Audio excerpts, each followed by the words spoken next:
In this video, I'll demonstrate how to export a hydrograph from the LA County program HydroCalc, open it in Microsoft Excel, and explain the results. This tutorial is intended for entry-level engineers who are new to hydrology, as well as experienced engineers looking for a quick refresher on how HydroCalc presents hydrograph data. I've already completed a hydrologic calculation in HydroCalc. Once the run is complete, the program allows the hydrograph to be exported as a CSV file or comma-separated values file. The CSV format is useful because it can be opened directly in Excel for review, plotting, and quality control. Now, I'll open the exported CSV file in Microsoft Excel. Let's review the main hydrologic parameters provided by HydroCalc. Those are the calculated rainfall depth. This is the total rainfall applied to the watershed for the storm event. The time of concentration. The time of concentration represents the travel time from the most hydraulically distant point in the watershed to the outlet. In this example, it's 30 minutes.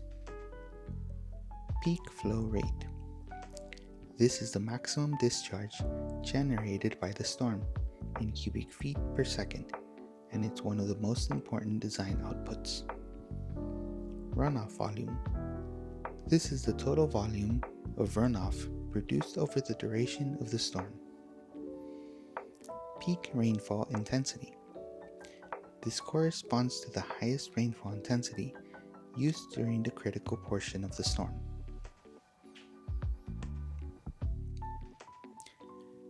The time column represents model time, not just the travel time through the watershed.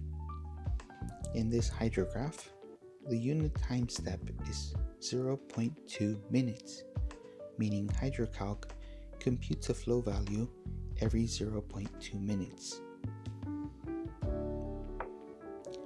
To visualize the hydrograph, I'll plot flow rate versus time.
This line graph is the hydrograph, showing how runoff at the outlet changes over time.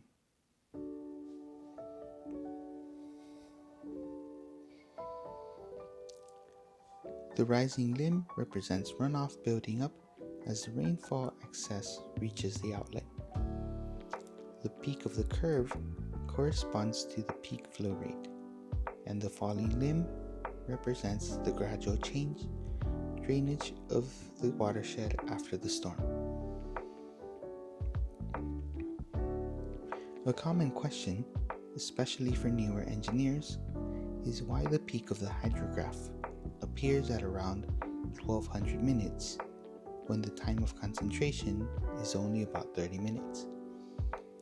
The key point is that the time of concentration does not define the total duration of the hydrograph, and it does not directly correspond to the time shown in the CSV file. The time of concentration controls when the peak flow occurs relative to the rainfall event, but HydroCalc generates a long simulation window to capture the full watershed response. To clarify, HydroCalc begins the simulation before significant runoff occurs. It continues the calculation well after the peak. The model includes the long recession tail, where flow slowly decreases. And with a small time step of 0.2 minutes, this results in thousands of time steps. Because of this extended modeling period, the peak appears farther along the time axis, around 1200 minutes, even though the watershed responds much more quickly. In summary, we exported a hydrograph from HydroCalc, reviewed the calculated values, created a hydrograph in Excel, and clarified how to correctly interpret the time axis and peak flow location. Understanding these details helps ensure accurate design decisions and avoids common misinterpretations of hydrologic model output. Thank you for watching. If this tutorial was helpful to you, please leave a like and subscribe. I will be uploading future videos on this and other hydrology or engineering software.